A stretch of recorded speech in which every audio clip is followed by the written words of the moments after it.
Welcome back to the deep dive. Today, we're jumping into a topic that, well, really sits at the heart of so much human experience, especially when we talk about addiction and recovery. We're talking about fear. hmm And specifically, we're looking at this idea, drawn from the sources you shared, that a lot of the fear driving destructive behaviors it isn't real in the way we think. It's F.E.A.R, false evidence appearing real. Exactly. That acronym really captures it. We've got this great mix of sources today, 12-step literature, psychology, some philosophy even, all pointing towards this idea that core anxieties fuel the cycle. And they also offer a way out. That's the key part. The structured approach, particularly within the 12 steps, gives you tools to actually dismantle that false evidence. Right. So our mission today is to trace that journey. How does fear trap us, especially in addiction? And then how does a program of action, like the steps, help us see fear differently and ultimately live guided by something else, like faith or spiritual principles? We'll start with how that fear looks in active addiction, the self-centeredness, the isolation. Then we'll look at those crucial first steps, the surrender, the belief. The groundwork. Exactly. Before we really dig into the main tool for tackling this fear head-on, which is the four-step inventory, that fearless moral inventory. Okay, so let's establish the baseline, active addiction. The, the sources seem to agree it's fundamentally about running away from feelings, right? Emotional avoidance. Yeah, absolutely. It's trying not to feel. And what are the big feelings being avoided? Often it's intense social anxiety, a real feeling of being separate, isolated. That makes sense. One source mentions how the alcoholic personality often involves extreme sensitivity, but also a really low tolerance for frustration. That Yeah. sounds like a painful combination. It is. Life feels like it has all these sharp edges, and when you feel everything so intensely and can't handle the bumps, you look for something to numb it quickly. And the substance becomes that immediate fix, that quick ally. I think one source put it as creating a temporary bridge to connection, numbing that social awkwardness. Yes, I feel trapped inside my head. I drink or use. Relief. Instant connection, or at least the feeling of connection. But it's fleeting, obviously. And that temporary fix fuels the whole cycle, doesn't it? Because sober reality starts to feel even harsher by comparison. Right, so the substance doesn't feel like the enemy. It feels like the only shelter you have from the storm of life. And that's how the obsession takes root. Quitting seems impossible, terrifying even, because who wants to face the storm without shelter? Which leads right into this idea of self-delusion, the funhouse mirror effect you mentioned before. How does that work? Well, the addiction itself creates more problems, more pain, more shame. So to cope, you start lying, first to others, maybe, but eventually, and most damagingly, to yourself. You have to believe your own lies to keep going. Exactly. You minimize the bad stuff, rationalize the behavior. It's a self-protection mechanism gone haywire. And it just deepens the isolation because nobody really knows what's going on inside. Like you actively look for proof that you're okay, right? Confirmation bias. Oh, relentlessly. The sources talk about this. You see your boss hungover and think, see, everyone struggles. Or you latch onto those, wine mom memes online. Anything that says, this is normal, this is just how adults cope, even if deep down you suspect it's not normal for you. Precisely. It keeps the F.E.A.R, the false evidence, looking real. It supports the delusion. And locks you into what one source called the run-escape-pain cycle. Yeah. Run from the discomfort, escape with the substance, inevitably land back in reality with even more pain, which just makes you want to run and escape again. It's a treadmill. So how does someone break out of that? What's this step before the steps the sources mention? It's that moment of clarity, or sometimes just sheer exhaustion, where the reality of the chaos finally crashes through the denial. The pain of staying the same becomes greater than the fear of change. Something like that. Or just the realization that you can't keep managing it anymore. The self-delusion isn't working. Life is unmanageable. And maybe, just maybe, the addiction itself is the core problem. That moment of conceding defeat, essentially. Yes, or at least conceding that help is needed. Yeah. That I cannot do this alone moment. It's often terrifying, but it's the crack where the light gets in. It must be terrifying, though. I remember reading one account, someone sober who'd faced suicidal thoughts but said the idea of drinking again was far more terrifying. Oh, absolutely. Once you've had even a glimpse of what life can be like without the substance dictating everything, the thought of going back, it's a different kind of terror. Not just social drinking, but... No, the sources describe it as drinking in sheer desperation alone. It's the terror of complete, utter helplessness. The addiction has one. That's the fear. Okay, so if the starting point is this self-centered fear and chaos, the way out begins with step one. Admitted we were powerless, that our lives had become unmanageable. It sounds counterintuitive, like admitting defeat is moving backward. It is counterintuitive. Everything in us wants to believe we have control, that we can fix it ourselves. But the sources frame this as a necessary surrender, an intellectual acceptance of reality. The reality being, The reality that your own willpower is shot when it comes to the substance.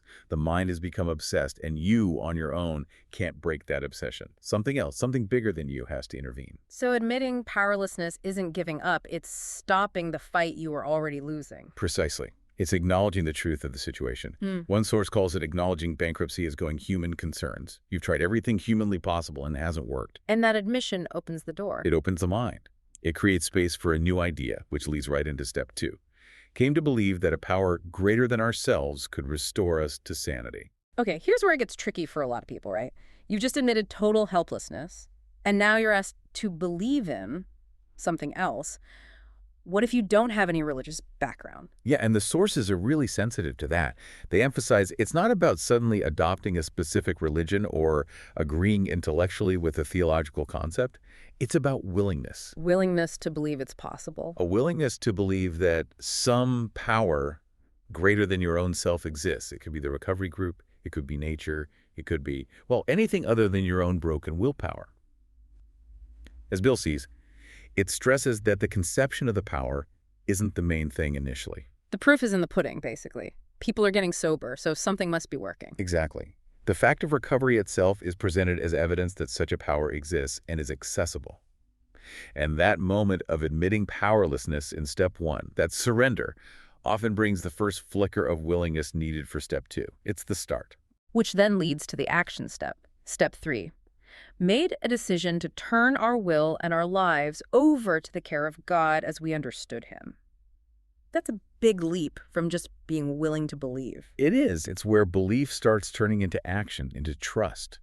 You're consciously deciding to stop running the show based on your own flawed, fear-driven instincts. There's a paradox here, isn't there?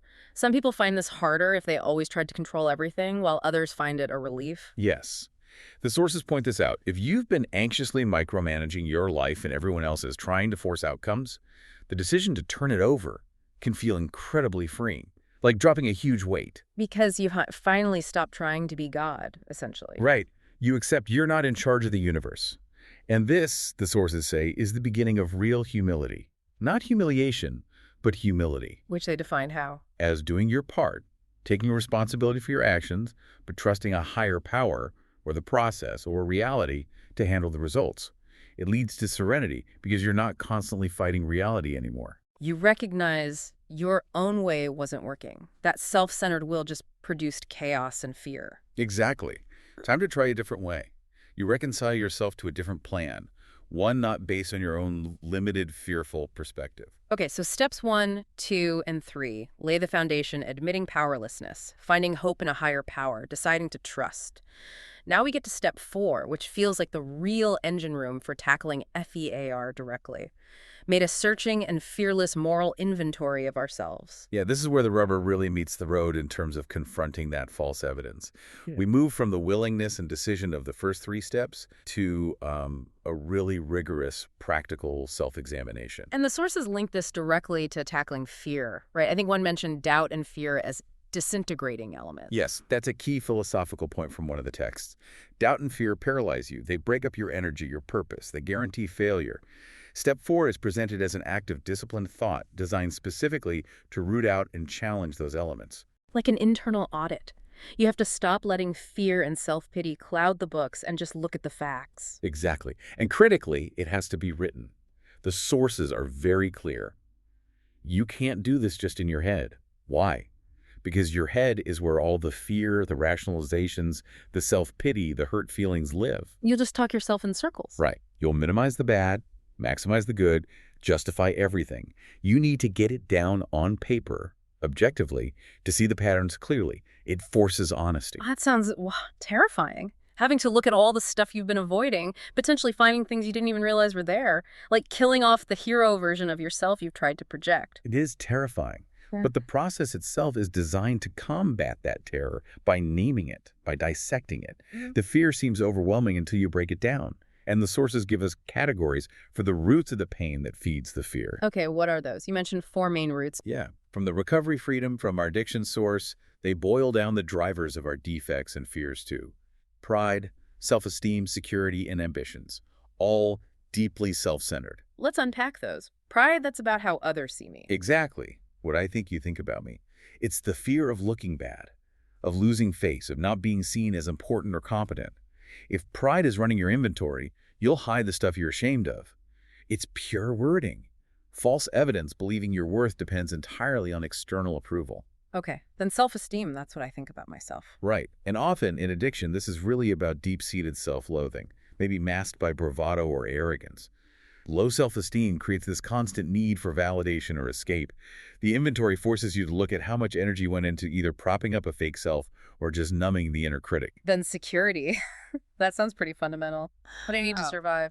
Absolutely. Material security, emotional security, financial security, fear of loss, fear of being alone, fear of not having enough. Addiction often wrecks these areas, making the fear overwhelming. And the self-centered response is to try and control everything frantically to feel safe, which just creates more anxiety. And the last one, ambitions. That sounds positive, but I guess not in this context. Not when driven by fear, no. These aren't healthy goals. They're about desperately trying to prove you're worthy because F.E.A.R. tells you you're not. It's the fear of not being good enough, of not achieving some perfect image you think you need for happiness or acceptance. The inventory reveals how chasing these fear-based ambitions led to resentment, exhaustion, or cutting corners. Wow. So all four, pride, self-esteem, security, ambitions, seem to create this shadow that blocks out everything else. One source used that exact image, our own nature obscuring the light. It's a perfect metaphor. When you're hyper-focused on me, my image, my feelings, my needs, my goals, you literally can't see anything else. You're standing in your own light. There's no room for connection, for reality, for spiritual awareness. The inventory is like turning on the lights in that shadowy room. So the whole point is to shift focus. Stop trying to control feelings or outcomes, stop avoiding pain, and start accepting what is. Even embracing difficulty as a chance to grow. Exactly. It's moving from that demanding, fearful ego state, I want what I want now, to a more mature perspective, one that can handle frustration, recognizes limitations, and values progress over perfection. Stick-to-itiveness, as they say. All right, so you've done the searching and fearless inventory in step 4. You've got it all written down. Now comes step 5. Admitted to God, to ourselves, and to another human being the exact nature of our wrongs. Sharing it. This feels like maybe the biggest hurdle yet. Why is telling someone else so critical? Because, as we said, fear and shame thrive in secrecy, in isolation. You can write the most honest inventory ever, but as long as it stays locked inside you, it still has power over you. It's still your secret burden. Sharing, it breaks that power. Breaks the isolation. That's the key. The sources talk about being freed from that terrible sense of isolation. When you speak your truth to another trusted person, someone who gets it, often a sponsor, a therapist, and they don't run screaming, well, that's incredibly healing. That's where the false evidence really starts to crumble, isn't it? The fear says, if anyone knew this, they'd reject me. Step 5 proves that evidence false. Right. Shame, which is like the emotional heat signature of F.E.A.R., starts to lift when you experience acceptance. When someone hears your worst stuff and essentially says, okay, I'm still here, let's work through this, it's profound. And there's another piece too, right? Realizing your stuff isn't unique. Yes, that's huge. The sources mention the surprising and healthy discovery that your deep, dark secrets, well, they're just variations on common human failings. You're not uniquely awful. You're just human. You're just human. And knowing that, really feeling that connection to shared experience, lifts that crushing weight of feeling terminally unique and alone in your defects. It brings immense relief, what one source calls newfound freedom. So step 5 is necessary to really integrate the insights from step 4, to get an objective perspective, because we're still prone to minimizing or maybe even exaggerating our faults. Exactly. It helps put that phony self, the one built on fear and secrets, finally to rest. It grounds you in reality, and it prepares you for the reality of sober living, which isn't always comfortable. Right, because the substance used to numb all that awkwardness, vulnerability. All the social anxiety, the fear in relationships, the stress at work. Sobriety means feeling those things directly, without the chemical buffer. And that is uncomfortable, especially early on. The sources acknowledge that terror, right? Facing intimacy or high-stress situations raw. Absolutely. Yeah. But they frame it as part of discovering your authentic self. Who are you really without the mask? It takes courage to find out. So those awkward moments, not knowing what to say at a party, feeling out of place, dealing with work pressure without reaching for a drink, they become opportunities. Opportunities for growth. Instead of asking, why am I so awkward? Or Hmm. why is this so hard? The perspective shifts to, okay, this feels vulnerable. How can I navigate this authentically? What do I really need or want here? It's about embracing vulnerability instead of running from it. Okay, so we've gone through admitting powerlessness, finding hope, making a decision, taking inventory, sharing it. This whole process, steps 1 through 9 really, leads towards what the sources call a spiritual awakening or a spiritual experience. How do they define that? How is it different from just feeling better? It's described as a fundamental shift in consciousness, a personality change sufficient to bring about recovery. Hmm. It means being able to do, feel, and believe things that were utterly impossible before when you were trapped in fear and self-centeredness. So it's not just about not drinking or using. No, it's much deeper. It's often described as a free gift, a result of taking the actions, not something you achieve through willpower alone. And it brings an ease, a sense of rightness with the world that was unimaginable before.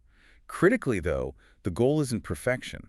Right, you mentioned that earlier. Spiritual progress, not spiritual perfection. That seems crucial. It is, because driving for perfection is just another trap, another form of self-centered fear, the fear of failure, the fear of not being good enough. Progress implies acceptance, patience, continued effort. And the sources measure progress by. Humility and responsibility. Those are the key metrics mentioned at each, as Bill sees it. In step 7, directly addresses humility.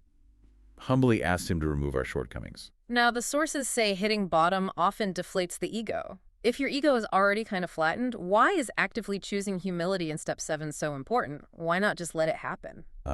Because the ego is sneaky. It'll try to reinflate itself. Without a conscious, ongoing choice for humility, that big shot mentality that often fueled the addiction can creep back in, sometimes through recovery itself. People can get a high from spiritual progress, from helping others, from feeling righteous. They start thinking they've got it all figured out, that they achieved this sobriety. That's false pride, and it's dangerous. Humility keeps you grounded, teachable. So making that choice for humility is what allows for that profound shift described in the sources, moving from a life run by fear to one guided by faith. Yes, that's the core transformation. Faith in this context isn't necessarily religious dogma, but a deep trust. A trust in a higher power, in the principles of the program, and the fundamental goodness of the universe, even when things look bad on the surface. And that trust changes how you experience things. Completely. Fear makes you fight reality, resist what is. Faith allows acceptance. It brings, as one text says, a deep sense of security, protecting you from being constantly thrown off by the surface wrongness of things. It sounds like peace, serenity. It is. That ease and comfort, that acceptance. It transforms how you see yourself, how you relate to others, your whole outlook. Those old disintegrating elements, the doubt, the fear, they lose their grip. They're replaced by a sense of connection, maybe what some call oneness with the infinite life. And this allows you to live out the values and boundaries you maybe uncovered back in step 4. Exactly. You finally have the internal foundation to do that, which leads us to step 12. Having had a spiritual awakening as a result of these steps, we tried to carry this message to alcoholics and to practice these principles in all our affairs. Practice is the key word there, isn't it? Not perfection. Always practice. It means applying these principles: honesty, humility, willingness, service to everything. Work, family, relationships, the boring stuff, the hard stuff. Turning, as the book says, monotony, pain, and calamity to good use. How? By learning from them, by responding differently. Yes. By shifting from selfish motives, wanting power, prestige, admiration, to motives of service, love, contributing something positive.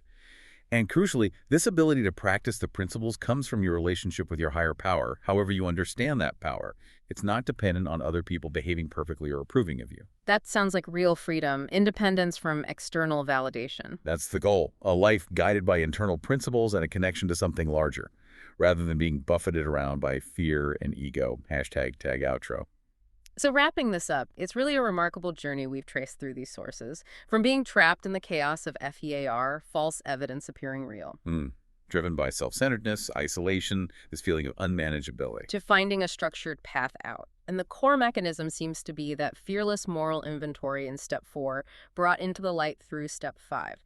That's what really exposes the fear for what it is. Yeah, it dismantles the false evidence piece by piece, and the practice of honesty, humility, making amends, it dissolves the shame and builds a foundation for a different way of living, guided by faith, by principles, not by fear. And for you listening, this framework, it's powerful not just for addiction, but really for any area of life where that self-will, that fear-based control, leads to chaos and unhappiness. Absolutely. The outcome isn't just sobriety, it's maturity. It's actually finding the things you were probably looking for through the addiction. Self-knowledge, purpose, connection, knowing your values, setting boundaries. That's the real reward.